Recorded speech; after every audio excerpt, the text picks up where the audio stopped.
बिस्मिल्लाहिर्रहमानिर्रहीम। सिलसिला वज़ाइफ में से आज का ये वजीफ़ा मेरे उन तमाम बहन भाई और जितने दोस्त अहबाब मुझे देख रहे हैं इस वक्त, उन सब के लिए कि बहुत सारे दोस्त हमें ये शिकायत करते हैं कि सब हमारे घर में छतों के ऊपर दौड़ने की आवाज़ आती है, और बज़ दफ़ा इंसान लेटा होता है तो ऐसे कोई जैसे कुछ दबाता है पकड़ के, सीने के ऊपर वज़न हो जाता है, ऐसे दबाने की वो कोशिश करता है।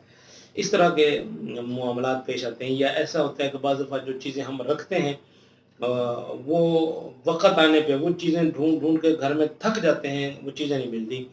अच्छा, बाद में वो चीज़ देखते हैं तो वही सामने वही पड़ी होती है, हालाँकि किसी ने इधर-उधर भी नहीं किया होता। तो ऐसे बहुत सारे मसाइल, या दीगर ये अल्फ़ाज़ कि घर के अंदर जिन्नात हैं, बच्चे डरते हैं, बच्चे सोते नहीं हैं, बच्चे ज़्यादा रोते हैं।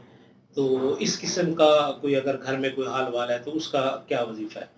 तो सबसे पहली बात ये है कि अगर जिस घर में ये तो बड़ी वाज़ेह चीज़ें हैं, छत के ऊपर किसी चीज़ का दौड़ना, या इसी तरह घर में किसी चीज़ का गायब हो जाना, या इसी तरह के भई कोई बंदा सोया हुआ है उसके ऊपर आके किसी चीज़ ने दबाव डाल दिया, ये तो बहुत वाज़ेह चीज़ें हैं। इसके अलावा ऐसी चीज़ें जो मतलब इन चीज़ों के अलावा जो नज़र नहीं आती, जो समझ में नहीं आती, कैसे पता चलेगा कि इस घर के अंदर कोई जिन्नात वग़ैरह रहते हैं? तो उस घर में मसला ये होता है कि हर वक़्त लड़ाई झगड़ा रहना, और अक्सर बच्चों का बीमार रहना, बड़ों का बीमार रहना, और घर में बेबरकती की अलामत होना, और इसी तरह कोई भी मतलब घर में कोई भी शख्स अगर आके बैठता है, उसको उस घर में सुकून नहीं है।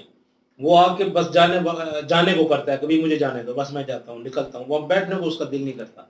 तो ये भारीपन जो महसूस होना घर के अंदर, तो ये वो अलामतें हैं जो छुपी हुई अलामतें हैं कि वो आपको नज़र नहीं आती, लेकिन इन सूरतों में वो चीज़ें होती हैं। तो आप फिर इस सूरत के अंदर आपको पता लग जाएगा कि यहाँ पे कोई चीज़ है, और भारी असरात हैं, या इसी तरह कोई भी मुमकिन जो चीज़ होती है।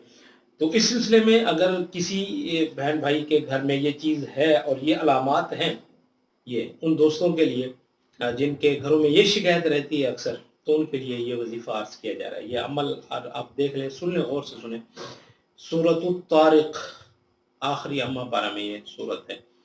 ये 21 बार कोई शख्स बावुज़ू होकर उसको पढ़े। 4 कील ले लेने आपने स्टील के 4 कील, वो कील सामने रख के 21 बार ये सूरतुत तारिक पढ़ें। फिर उसके बाद आपने क्या करना है, हर एक कील को उठा के आपने ये आयत, आखिरी 2 आयतें इस सूरतुत तारिक की, इन्नहुम यकीदून कैदम व अकीदु कैदा फमहिलिल काफिरीना अमहिलहुम रुवैदा, ये हमारी स्क्रीन पे आयत चलेगी।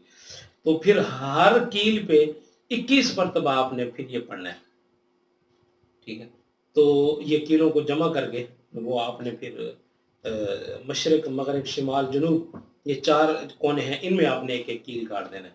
तो इंशाअल्लाह अज़ीज़ आप देखेंगे ये जितनी अलामात आपको मैंने बताई हैं, तो उसके बाद आप ये लगाने के बाद इंशाअल्लाह अज़ीज़ आप देखेंगे बहुत जल्द आपसे घरों से, आपके घर से इन चीज़ों का सफाया हो जाएगा, और आप देखेंगे कि आपके घर में सुकून होगा, बच्चे रोना बंद कर देंगे, और इंशाअल्लाह बिला वजह ऐसे लड़ाई झगड़ा जैसे होता है, तो इंशाअल्लाह वो भी ख़त्म हो जाएगा।